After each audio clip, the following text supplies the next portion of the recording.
Budget 2025ను కేంద్ర మంత్రి నిర్మలా సీతారామన్ మరికొద్ది గంటల్లో పార్లమెంట్లో ప్రవేశపెట్టనున్నారు. ఉదయం 11 గంటలకు ఆమె బడ్జెట్ ప్రవేశపెడతారు. దేశ ఆర్థిక భవిష్యత్కు నిర్ణయాత్మక ఘట్టమైన బడ్జెట్ కోసం కార్పొరేట్ కంపెనీల నుంచి మధ్యతరగతి ప్రజల వరకు అందరూ ఆసక్తిగా ఎదురుచూస్తున్నారు. ఉద్యోగులు, రైతులు, మహిళలు, సూక్ష్మ, చిన్న తరహా పరిశ్రమల కోసం కేటాయింపులు ఎలా ఉంటాయనే చర్చ మొదలైంది. వికసిత్ భారత్ నినాదంతో ముందుకెళ్తున్న కేంద్ర ప్రభుత్వం అందుకు అనుగుణంగానే పలు సంస్కరణలను, పథకాల కొనసాగింపు, కొత్త నిర్ణయాలు, దిద్దుబాటు చర్యలను బడ్జెట్లో తీసుకోనుందని అంచనా వేస్తున్నారు. ఆర్థిక మంత్రిగా 8వసారి బడ్జెట్ ప్రవేశపెట్టనున్న నిర్మలా సీతారామన్ సరికొత్త రికార్డు సృష్టించబోతున్నారు. వరుసగా 8 సార్లు పార్లమెంట్లో కేంద్ర బడ్జెట్ ప్రవేశపెట్టిన మంత్రిగా ఆమె రికార్డు నెలకొల్పనున్నారు. నిర్మలా సీతారామన్ ఇప్పటికే ఒక తాత్కాలిక బడ్జెట్, 7 పూర్తిస్థాయి బడ్జెట్లు సమర్పించారు. ఇవాళ సమర్పించే బడ్జెట్ 8వది. ఈ బడ్జెట్తో వరుసగా 8వసారి బడ్జెట్ను సమర్పించిన ఆర్థిక మంత్రిగా రికార్డు సృష్టించనున్నారు. ఈ బడ్జెట్తో మాజీ ప్రధాని మొరార్జీ దేశాయ్ 10 బడ్జెట్ల రికార్డుకు ఆమె చేరువ కానున్నారు.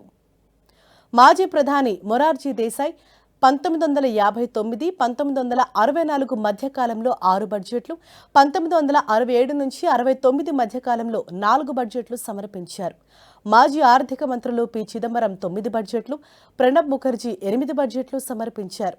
అయితే ప్రధానమంత్రి మోదీ హయాంలో వరుసగా 8 బడ్జెట్లను ప్రవేశపెట్టిన ఆర్థిక మంత్రిగా నిర్మలా సీతారామన్ రికార్డు సృష్టించబోతున్నారు.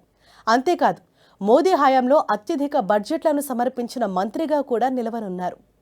2019లో మోదీ సారథ్యంలో 2వ దఫా కేంద్ర ప్రభుత్వం ఏర్పాటైనప్పటి నుంచి 2019-20 ఆర్థిక సంవత్సరం నుంచి 2023-24 ఆర్థిక సంవత్సరం వరకు వరుసగా 5 పూర్తిస్థాయి బడ్జెట్లను కేంద్ర ఆర్థిక మంత్రిగా నిర్మలా సీతారామన్ ప్రవేశపెట్టారు.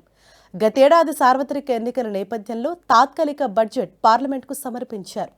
ఆ తర్వాత లోక్సభ ఎన్నికల అనంతరం 2024-25కి సంబంధించిన పూర్తిస్థాయి బడ్జెట్ ప్రవేశపెట్టారు. వరుసగా 7వసారి బడ్జెట్ను ఆ పార్లమెంట్కు సమర్పించారు. ఇప్పుడు 8వసారి బడ్జెట్ ప్రవేశపెట్టి రికార్డు నెలకొల్పనున్నారు. మోదీ తొలి విడత మంత్రివర్గంలో పరిశ్రమలు, వాణిజ్య శాఖ మంత్రిగా పనిచేసిన నిర్మలా సీతారామన్కు 2017లో కీలకమైన రక్షణ శాఖ బాధ్యతలు అప్పగించారు. ఆ తర్వాత 2019లో రెండోసారి ప్రధాని మోదీ ఎన్నికైన తర్వాత ఏర్పాటైన కేంద్ర మంత్రివర్గంలోనూ చోటు దక్కించుకున్న నిర్మలా సీతారామన్కు అత్యంత కీలకమైన ఆర్థిక శాఖను అప్పగించారు. నాటి నుంచి దేశీయ ఆర్థిక రంగంలో మలివిడత ఆర్థిక సంస్కరణలను పరుగులెత్తించారు. కేంద్ర మంత్రివర్గంలో 3వసారి వరుసగా చోటు దక్కించుకున్న ఏకైక మహిళా నాయకురాలిగా నిర్మలా సీతారామన్ రికార్డు నెలకొల్పారు.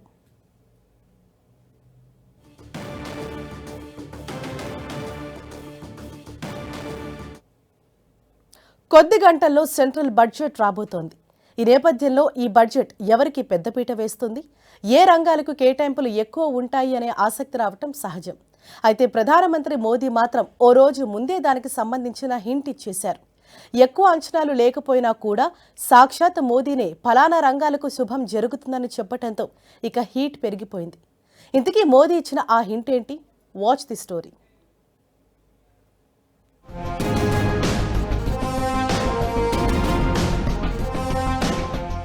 లక్ష్మీదేవి ఆశీస్సులు మీకు.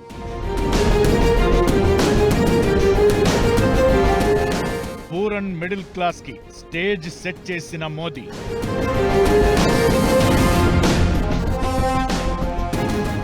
బడ్జెట్ ఎలా ఉంటుందనే అంశంపై ప్రధాని మోదీ ముందుగానే ఓ హింట్ ఇచ్చేశారు.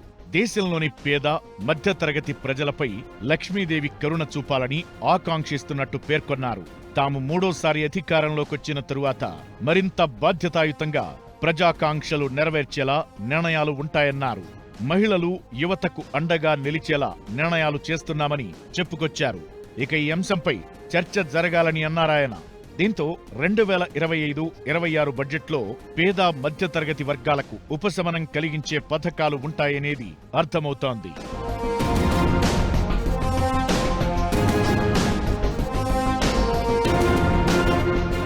వాస్తవానికి ఈ బడ్జెట్పై ఎవరికీ పెద్దగా అంచనాలు లేవు. రాజకీయంగా ఉన్న వాతావరణమే అందుకు కారణం. గతంలో బీజేపీకి ఫుల్ మెజారిటీ ఉంది. మిత్రపక్షాలతో ప్రభుత్వంలో ఉన్న తాను అనుకున్న నిర్ణయాలను జెట్ స్పీడ్ గా ప్రకటించింది. ఇప్పుడైతే భాగస్వాములపైనే ఆధారపడిన ప్రభుత్వమిది. ఈ నేపథ్యంలో అనివార్యతలతోనే తమ మాట నెగ్గించుకోవాలి. బీహార్, తమిళనాడు, పశ్చిమ బెంగాల్ ఎన్నికలను టార్గెట్ చేసుకోవాలి. అలానే ఫిబ్రవరి 5న జరిగే ఢిల్లీ అసెంబ్లీ ఎన్నికలు కూడా ఓ ప్రయారిటీనే. ఈ అంశాలన్నీ బడ్జెట్ కేటాయింపుల్లో హైలైట్ అవుతాయి.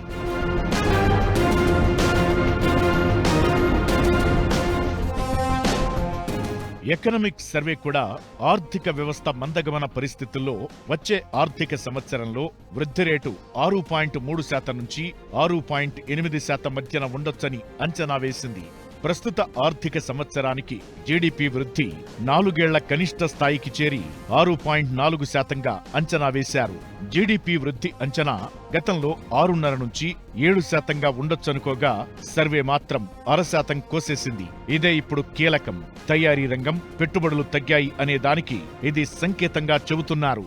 మరోవైపు వ్యవసాయం, అనుబంధ రంగాలు ఈ ఆర్థిక సంవత్సరంలో దేశ జీడీపీలో 16% వాటాకు చేరుకున్నట్లు ఆర్థిక సర్వే తెలిపింది. ఈ నేపథ్యంలో ప్రధానమంత్రి మోదీ ఇచ్చిన సంకేతం ఏ రంగాలకు కేటాయింపులు ఉంటాయో అనేది ఆసక్తి కలిగిస్తోంది. అందుకే ఈ బడ్జెట్ పెట్టుబడులు, ఆవిష్కరణలు, సమీకృతం అనే 3 లక్ష్యాలను సాధించే దిశగా ఈ బడ్జెట్ ఉంటుందని తెలుస్తోంది. ట్రిపుల్ గా చెప్పే ఇన్నోవేషన్, ఇంక్లూజన్, ఇన్వెస్ట్మెంట్ కీలకం కాగా ఈ కొత్త విధానాలపైనే ఆర్థిక ప్రగతి ఆధారపడగా వికసిత్ భారత్ అనే స్లోగన్నే ఈ బడ్జెట్లోనూ వినిపించనున్నారు.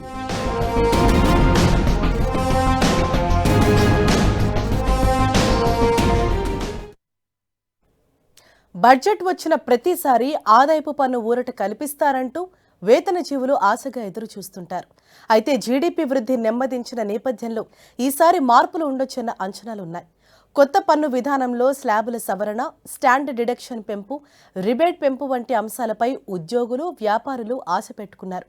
మరి ఇది ఈసారి బడ్జెట్లో కార్యరూపం దాల్చుతుందా?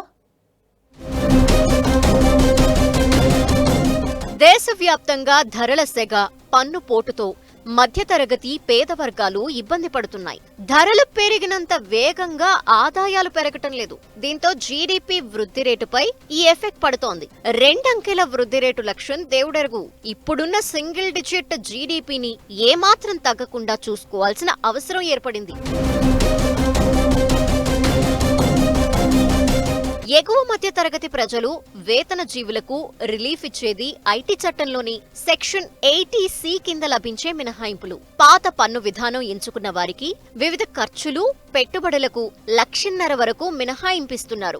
దీన్ని 2015లో సవరించారు. ప్రస్తుత ధరల ప్రకారం చూస్తే 2.5 లక్షల నుంచి 3 లక్షల వరకైనా ఉండాలి. దీనికి తోడు పిల్లల చదువుల కోసం చెల్లించే ట్యూషన్ ఫీజుపై 50,000, గృహ రుణాల చెల్లింపులపై 50,000 వరకు ప్రత్యేక మినహాయింపు ఇవ్వాలని మిడిల్ క్లాస్ కోరుతోంది. సేవింగ్స్ అకౌంట్ ద్వారా వచ్చే వడ్డీ పైన ప్రస్తుతం పన్ను పోటు పడుతోంది. సేవింగ్స్ అకౌంట్ లో వడ్డీ 10,000 రూపాయలు మించితే పన్ను పడుతోంది. దీని పరిమితి 20,000 రూపాయల వరకు పెంచాలన్న డిమాండ్లున్నాయి.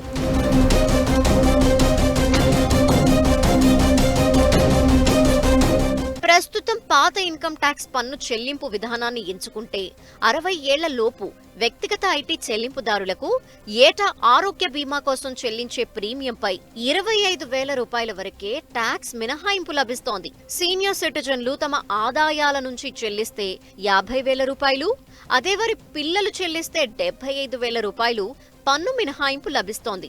ఇప్పుడున్న ధరల సెగ ప్రకారం చూస్తే ఇది ఏమాత్రం చాలదు. దీంతో వ్యక్తిగత ఆరోగ్య బీమా ప్రీమియం మినహాయింపు పరిమితిని 50,000కు, సీనియర్ సిటిజన్లు చెల్లించే ప్రీమియం మినహాయింపు పరిమితిని 75,000కు, తల్లిదండ్రులైన సీనియర్ సిటిజన్ల ఆరోగ్య బీమా కోసం వారి పిల్లలు చెల్లించే ప్రీమియం లిమిట్ 1,00,000 రూపాయలకు పెంచాలనే డిమాండ్ వినిపిస్తోంది. ఆదాయపు పన్ను మినహాయింపు పరిమితిని 5 లక్షలకు పెంచి మధ్యతరగతి చేతిలో మిగులు ఆదాయం పెంచాలన్న వాదనలున్నాయి. మధ్యతరగతి సొంతింటి కల నెరవేరటం రాను రాను గగనమవుతోంది. ప్రస్తుతం దేశంలో రియల్ ఎస్టేట్ రంగం మందగమనంతో ఉంది. 1 కోటి రూపాయల కంటే ఎక్కువ ధర ఉండే లగ్జరీ నివాసాలకి తప్ప మిగతా వారికి గిరాకీ తక్కువే. గతేడాది కూడా దేశంలోని 9 ప్రధాన నగరాల్లో 1 కోటి రూపాయల కంటే తక్కువ ధర ఉండే నివాస గృహాల అమ్మకాలు 36% పడిపోయాయి. ఉపాధి అవకాశాలు పెంచటం, బ్యాంకుల హోమ్ లోన్స్ కి పన్ను రాయితీలు, మినహాయింపులతో ఈ రంగం మళ్లీ పుంజుకోగలదన్న ఆశాభావం రియాలిటీ సెక్టార్లో ఉంది.